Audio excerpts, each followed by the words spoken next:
and gentlemen, the President of the United States, the Vice President, and the Secretary of State.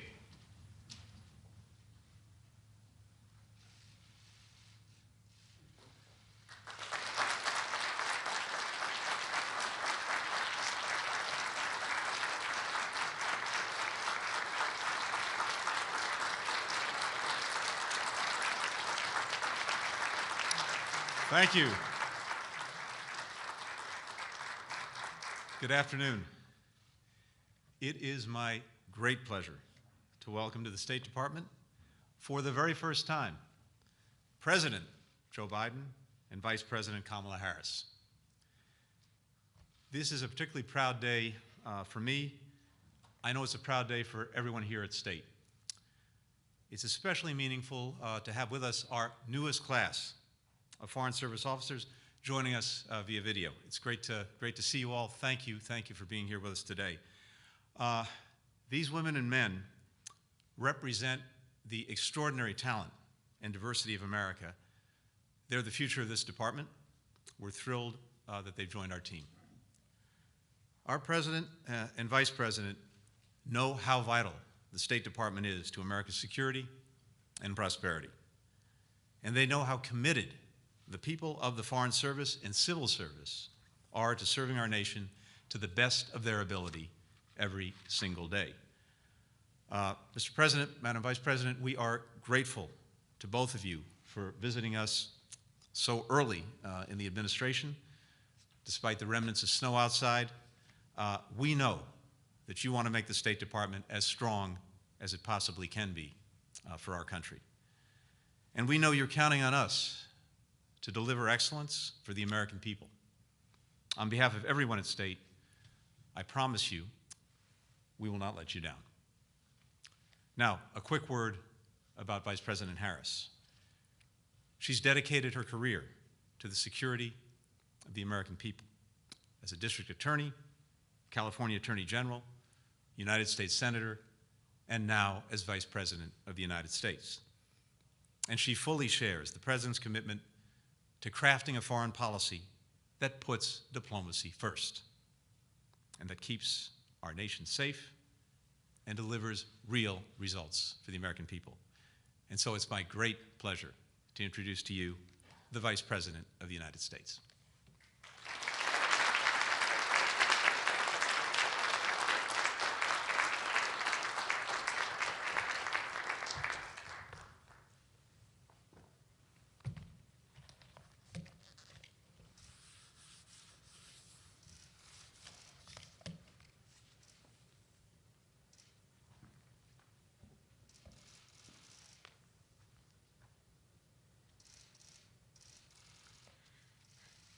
Thank you, Secretary Blinken. It was my great honor to swear you in last Wednesday. And thank you for the warm welcome, everyone, for me and the President. We are here as one of our highest priorities to thank you for your dedication to our country and the work you have tirelessly been doing. And you know, when I swore in the Secretary, you may know that he placed his hand on a copy of the very document that we all swore to protect and defend. And that, of course, is the United States Constitution. And it was a simple, and it is a sacred oath, one many of you, the dedicated staff of the State Department, have taken. And we know that we cannot take those words for granted to support and defend. Every day, we have to breathe new life into them. That is our duty. As difficult as these past years have been, you have remained committed to democracy, to human rights, and the rule of law. On behalf of our nation, we thank you for your service and for your sacrifice. Today, we are here in person to tell you that we are committed to upholding the highest standards of integrity and accountability, inclusivity, and diplomacy. On the global stage, as a partner and a leader, this is the foundation on which we stand. We build on that foundation both by what we do abroad, restoring our alliances and supporting international institutions, and also by what we do within our own shores. Our foreign and domestic imperatives are intrinsically linked. Everything you do, every policy you advance, every partnership you forge makes a difference in the lives of everyday Americans. At the same time, our strength in the world depends on your strength and our strength here at home. And that is why we are working to reinforce our democracy, to rescue our nation from this pandemic, to rebuild our economy, to confront racial injustice, and to combat climate change. The world is counting on us. And we, as a nation, must show both our allies and our adversaries that America will deliver. It's time to deliver. Again, thank you all for your service. And Secretary Blinken, thank you for your leadership.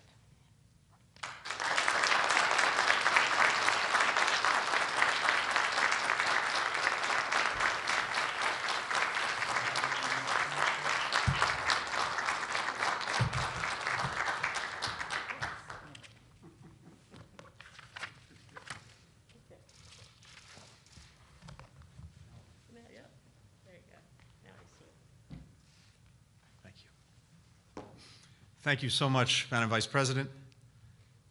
And now just a brief word about President Biden. No one has ever brought as much foreign policy expertise and experience to the presidency as Joe Biden. For the 2 decades or so that I've worked for him, I've just been trying to keep up. From Baghdad to Bagram, from Paris to Pretoria, to so many points in between. It's been one of the great privileges and pleasures of my life to watch President Biden in action across the globe. And I know from seeing him in action that he believes profoundly in leading with diplomacy, mobilizing our friends and allies to work together in common cause. As important, he welcomes new ideas, dissenting views, rigorous debate. He wants to ensure that our foreign policy stays innovative and creative, so it doesn't just respond to global events, it actually helps to shape them. Those are the instructions that I have from him. That is what we are going to try to do here at the State Department.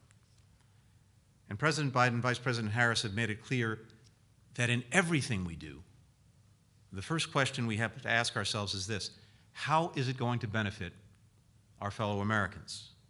How will this policy, how will this initiative, how will this outreach answer their needs, their values? How will it make their lives just a little bit better? That's the first question we have to ask. And we're going to hold ourselves to that standard every step of the way. We're lucky to have this president and this vice president at the helm during such a pivotal time for our nation and for the world. And so it's very much my honor today to introduce to you the President of the United States.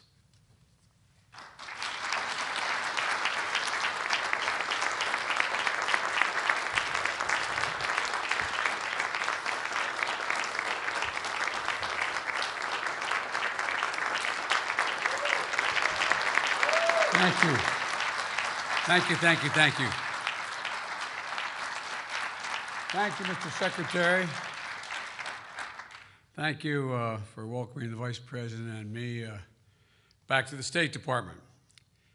It's true the Secretary and I have worked together a long time. And I know that he has the background and the capacity needed to, quite frankly, lead the State Department at a critical moment. This has been a difficult few years.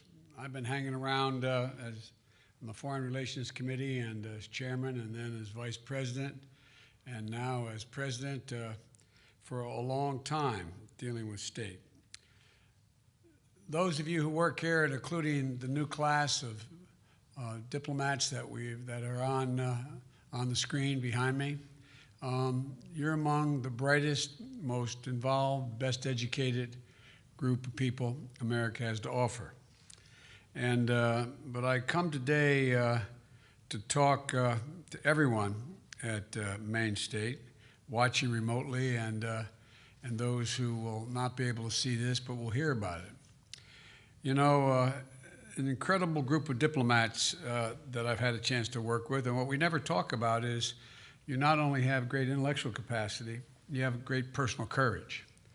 I've been with some of you when we've been shot at. I've been with some of you when we've been in places that you would not have any idea you'd want to be when you were going to school of foreign policy and foreign service. They never told you that was going to happen. But you're an incredible group of individuals. And I've said many times over the years, those of you who are stationed overseas and have been stationed overseas, you're America's face. You're what people see in the country you are. They look at you. You are the face of America. And it matters a great deal how you comport yourself and how you deal with the folks that you're dealing with in that particular country. I find it, many of you among the most incredible, and by the way, I think what we don't do enough, we don't thank your families. We don't thank your families for the sacrifices they make. They make real sacrifices. I don't know how many times I have moved, and I may again move to see to it that your spouses, they give up their careers many times to follow you. Many times their careers are as consequential or more consequential than yours, but they do it for the country. And they're to be thanked. But the main message that I want to communicate to you all is that whether you're part of the newest class of Foreign Service officers, you've worked for decades in the civil service or foreign service, or you're locally employed staff, your vital and success and strength of our nation depends in no small part on you. Later today, I'm going to go up on the 8th floor and send a clear message to the world. America is back. America is back. Diplomacy is back. You are the center of all that I intend to do. You are the heart of it. We're going to rebuild our alliances. We're going to re-engage the world and take on the enormous challenge we face, dealing with the pandemic, dealing with global warming, and again, standing up for democracy and human rights around the world. Again, as I said, you're the face of America abroad. And in our administration, you're going to be trusted and you're going to be empowered. Trusted and empowered to do your job. But I ask each of you to abide by a few core tenets. Integrity in all you do. We say it again, integrity in all you do. Transparency and accountability to rebuild trust in America around the world. Working in the service of the American people, not self-interest, and promoting diversity, equity, inclusion, accessibility across the board, because our diplomats at all levels should reflect the full diversity of this great country. I know how much we ask of you and your families, and I mean that. I do know. It's been a long time I've been dealing with this building and all of your predecessors. The sacrifices you make are real and not recognized much by the country as a whole. They don't know all that you do. I also know that you've never let us down. I believe in you. I believe in you. We need you badly. I trust you. And I'm going to have your back, that I promise you. Just like you're going to have the backs of the American people. What I always point out to people, in the years when I was chairman of the Foreign Relations Committee, I'd make sure that my Foreign Relations Committee staff came to my home state and worked on constituent services, which many of them thought was sort of beneath them. I'm a foreign policy specialist. but it's all about who you work for, who I work for, who we work for. And the foreign policy is about promoting the interest of the people of the United States when a rubric and a set of principles that treat everyone with decency. So I promise you I'm going to have your back. I promise you. And I expect you to have the back of the American people. Now I've got a lot of work to do, and a lot of catching up to do, a lot of rebuilding to do. And I can't think of any group of people better capable of doing it, more ready than all of you. So thank you, thank you, thank you. I look forward to working with you. I look forward to seeing you. And I look forward to coming back when this auditorium is filled and no one has to wipe down the podium. So again, folks, thank you. You are the heart and soul of who we are as a country, and the rest of the world is looking to you to help them understand us, and so we can help them as well. So thank you all very much, and may God bless you, and may God keep you all safe when you're abroad. Thank you.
Good afternoon.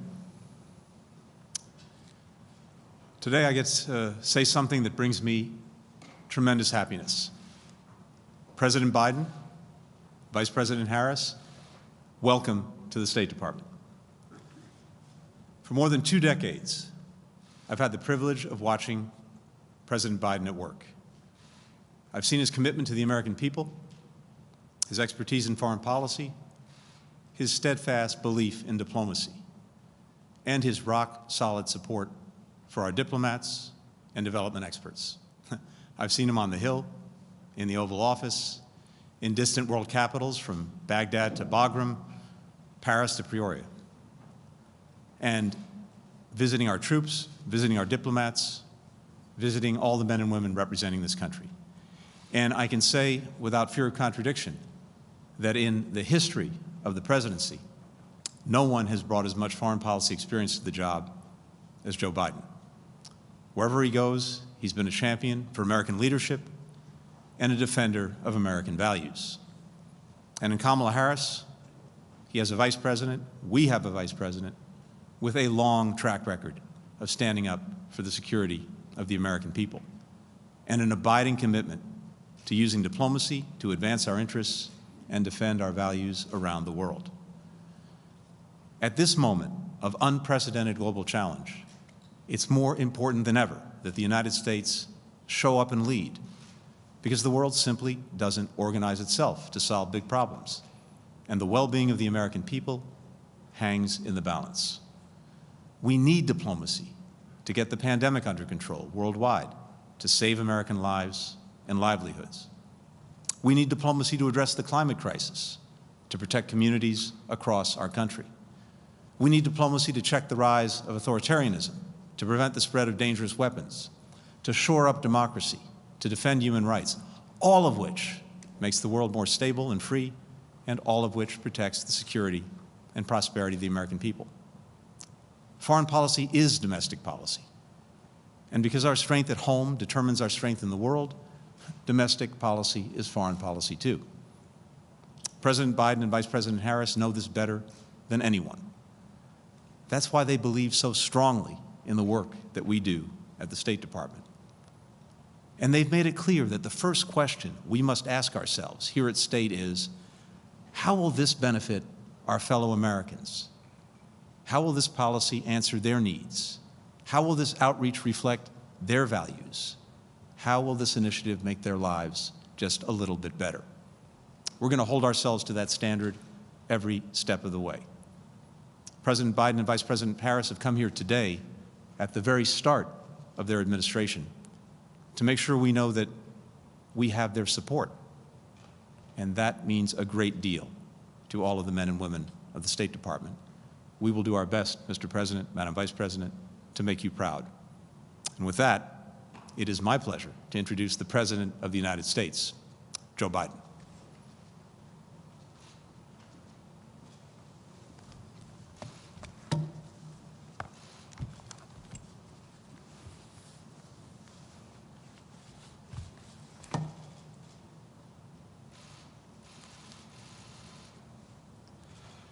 Mr. Secretary, it's great to be here with you. And I've been looking forward a long time to be able to call you Mr. Secretary. Good afternoon, everyone. It's an honor to be back at the State Department under the eyes of the first American chief diplomat, Benjamin Franklin. And by the way, I want you all to know in the press, I was the Benjamin Franklin Professor of Presidential Politics at Penn. And I thought they did that because I was as old as he was, but I guess not. Anyway, all kidding aside, it's great to be here and stand alongside our most recent senior diplomat, Secretary Tony Blinken. Mr. Secretary, thank you for welcoming us today. We've worked together for over 20 years. Your diplomatic skills are respected equally by your friends and our competitors around the world. And they know when you speak for me. And so is the message I want the world to hear today. America is back. America is back. Diplomacy is back at the center of our foreign policy. As I said in my inaugural address, we will repair our alliances and engage with the world once again, not to meet yesterday's challenges, but today's and tomorrow's. American leadership must meet this new moment of advancing authoritarianism, including the growing ambitions of China to rival the United States and the determination of Russia to damage and disrupt our democracy. We must meet the new moment accelerating global challenges, from the pandemic to the climate crisis to nuclear proliferation, challenging the will only to be solved by nations working together and in common. We can't do it alone. We must start with diplomacy, rooted in America's most cherished democratic values, defending freedom, championing opportunity, upholding universal rights, respecting the rule of law, and treating every person with dignity. That's the grounding wire of our global policy, our global power. That's our inexhaustible source of strength. That's America's abiding advantage. Though many of these values have come under intense pressure in recent years, even pushed to the brink in the last few weeks, the American people are going to emerge from this moment stronger, more determined, and better equipped to unite the world in fighting to defend democracy, because we have fought for it ourselves. Over the past few days, we've been in close cooperation with our allies and partners to bring together the international community to address the military coup in Burma. I've also been in touch with Leader McConnell to discuss our shared concerns about the situation in Burma, and we are united in our resolve. There can be no doubt, in a democracy, force should never seek to overrule the will of the people or attempt to erase the outcome of a credible election. The Burmese military should relinquish power they have seized, release the advocates and activists and officials they have detained, lift the restrictions on telecommunications, and refrain from violence. As I said earlier this week, we will work with our partners to support restoration of democracy and the rule of law and impose consequences on those responsible. Over the past 2 weeks, I've spoken with the leaders of many of our closest friends: Canada, Mexico, the UK, Germany, France, NATO, Japan, South Korea, Australia, to reforming the habits of cooperation and rebuilding the muscle of democratic alliances that have atrophied over the past few years of neglect and, I would argue, abuse. America and alliances are our greatest asset. And leading with diplomacy means standing shoulder to shoulder with our allies and key partners once again. By leading with diplomacy, we must also mean engaging our adversaries and our competitors diplomatically, where it's in our interest, and advance the security of the American people. That's why yesterday the United States and Russia agreed to extend the New START Treaty for 5 years to preserve the only remaining treaty between our countries safeguarding nuclear stability. At the same time, I made it clear to President Putin, in a manner very different from my predecessor, that the days of the United States rolling over in the face of Russia's aggressive actions, interfering with our elections, cyber attacks, poisoning its citizens, are over. We will not hesitate to raise the cost on Russia and defend our vital interest and our people. And we will be more effective in dealing with Russia when we work in coalition and coordination with other like-minded partners. The politically motivated jailing of Alexei Navalny and the Russian efforts to suppress freedom of expression and peaceful assembly are a matter of deep concern to us and the international community. Mr. Navalny, like all Russian citizens, is entitled to his rights under the Russian Constitution. He's been targeted for exposing corruption. He should be released immediately and without condition. We'll also take on directly the challenges posed by our prosperity, security, and democratic values by our most serious competitor, China. We'll confront China's economic abuses, counter its aggressive, coercive action to push back on China's attack on human rights, intellectual property, and global governance. But we are ready to work with Beijing when it's in America's interest to do so. We will compete from a position of strength by building back better at home, working with our allies and partners, renewing our role in international institutions, and reclaiming our credibility and moral authority, much of which has been lost. That's why we moved quickly to begin restoring American engagement internationally and earn back our leadership position, to catalyze global action on shared challenges. On day one, I signed the paperwork to rejoin the Paris Climate Agreement.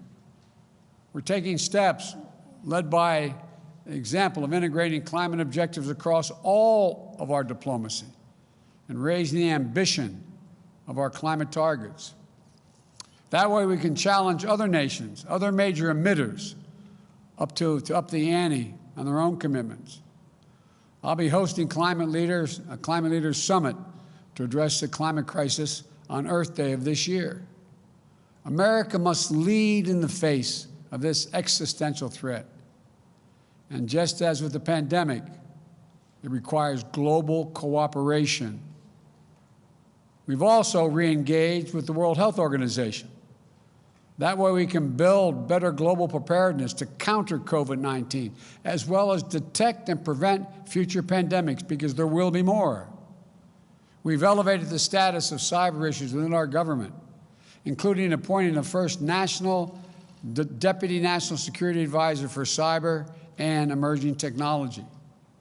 We're launching an urgent initiative to improve our capability, readiness, and resilience in cyberspace. Today, I'm announcing additional steps to course-correct our foreign policy and better unite our democratic values with our diplomatic leadership.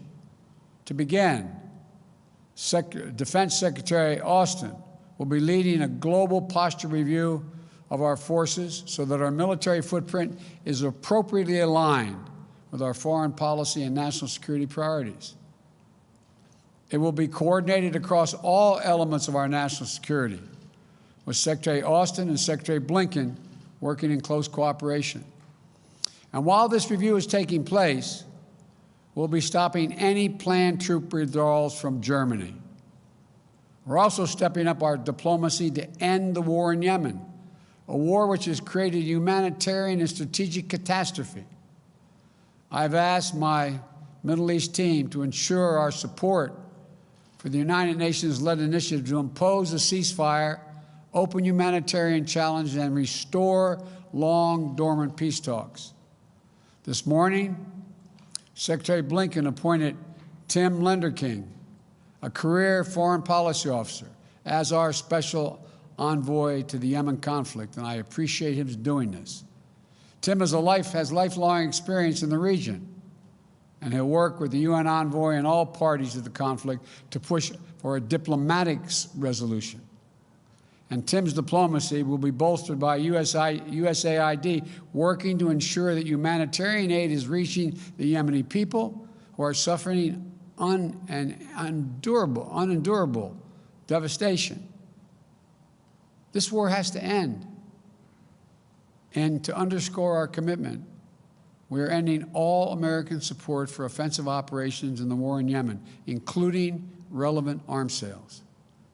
At the same time, Saudi Arabia faces missile attacks, UAV strikes, and other threats from Iranian-supplied forces in multiple countries. We're going to continue to support and help Saudi Arabia defend its sovereignty and its territorial integrity and its people. We also face a crisis of more than 80 million displaced people suffering all around the world. The United States' moral leadership on refugee issues was a point of bipartisan consensus for so many decades when I first got here. We shine the lamp of liberty on oppressed people We offered safe havens for those fleeing violence or persecution. And our example pushed other nations to open wide their doors as well. So today, I'm approving an executive order to begin the hard work of restoring our refugee admissions program to help meet the unprecedented global need. It's going to take time to rebuild what has been so badly damaged, but that's precisely what we're going to do. This executive order will position us to be able to raise the refugee admissions back up to 125,000 persons for the first full fiscal year of the Biden-Harris administration.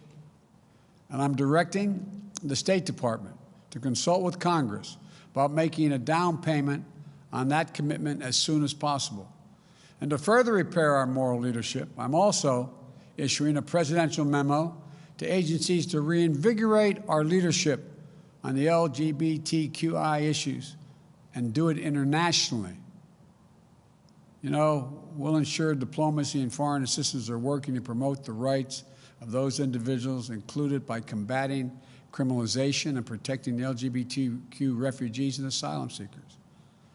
And finally, to successfully reassert our diplomacy and keep Americans safe, prosperous, and free, we must restore the health and morale of our foreign policy institutions. I want the people who work in this building and our embassies and consulates around the world to know I value your expertise and I respect you, and I will have your back. This administration is going to empower you to do your jobs, not target or politicize you. We want a rigorous debate that brings all perspectives and makes room for dissent. That's how we'll get the best possible policy outcomes. So with your help, the United States will again lead, not just by the example of our power, but by the power of our example. That's why my administration has already taken the important step to live our domestic values at home, our democratic values at home. Within hours of taking office, I signed an executive order overturning the hateful, discriminatory Muslim ban, reversed the ban on transgender individuals serving in our military. As part of our commitment to truth, transparency, and accountability, we stated on day one, we started in day one with daily briefings of the press from the White House. We've reinstituted regular briefings here at State and at the Pentagon. We believe a free press isn't an adversary. Rather, it's essential. A free press is essential to the health of a democracy. We've restored our commitment to science and to create policies grounded in facts and evidence. I suspect Ben Franklin would approve. We've taken steps to acknowledge and address systemic racism and the scourge of white supremacy in our own country. Racial equity will not just be an issue for one department in our administration. It has to be the business of the whole of government in all our federal policies and institutions. All this matters to foreign policy because when we host the Summit of Democracies early in my administration, to rally the nations of the world to defend democracy globally, to push back the authoritarianism as advanced, we'll be a much more credible partner because of these efforts to shore up our own foundations. There's no longer a bright line between foreign and domestic policy. Every action we take in our conduct abroad, we must take with American working families in mind. Advancing a foreign policy for the middle class demands urgent focus on our domestic economic renewal. And that's why I immediately put forth the American Rescue Plan to pull us out of this economic crisis. That's why I signed an executive order strengthening our Buy American policies last week. And it's also why I work with Congress to make far-reaching investments in research and development of transformative technologies. These investments are going to create jobs, maintain America's competitive edge globally, and ensure all Americans share in the dividends. If we invest in ourselves and our people, if we fight to ensure that American businesses are positioned to compete and win on the global stage, if the rules of international trade aren't stacked against us, if our workers and intellectual property are protected, then there's no country on earth, not China or any other country on earth, that can match us. Investing in our diplomacy isn't something we do just because it's the right thing to do for the world. We do it in order to live in peace, security, and prosperity. We do it because it's in our own naked self-interest. When we strengthen our alliances, we amplify our power, as well as our ability to disrupt threats before they can reach our shores. When we invest in economic development of countries, we create new markets for our products and reduce the likelihood of instability, violence, and mass migrations. When we strengthen health systems in far regions of the world, we reduce the risk of future pandemics that could threaten our people and our economy.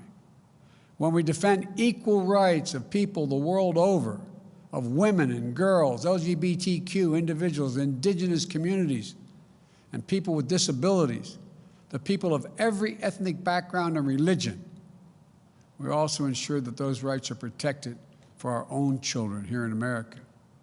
America cannot afford to be absent any longer on the world stage. I come today to the State Department, an agency as old and as storied as the nation itself, because diplomacy has always been essential to how America writes its own destiny. For the diplomacy of Ben Franklin helped assure the success of our revolution. The vision of the Marshall Plan helped prevent the world from foundering on the wreckage of war. And the passions of Eleanor Roosevelt declared the audacious idea of universal rights that belong to all. The leadership of diplomats of every stripe doing the daily work of engagement created the very idea of a free and interconnected world. We are a country that does big things.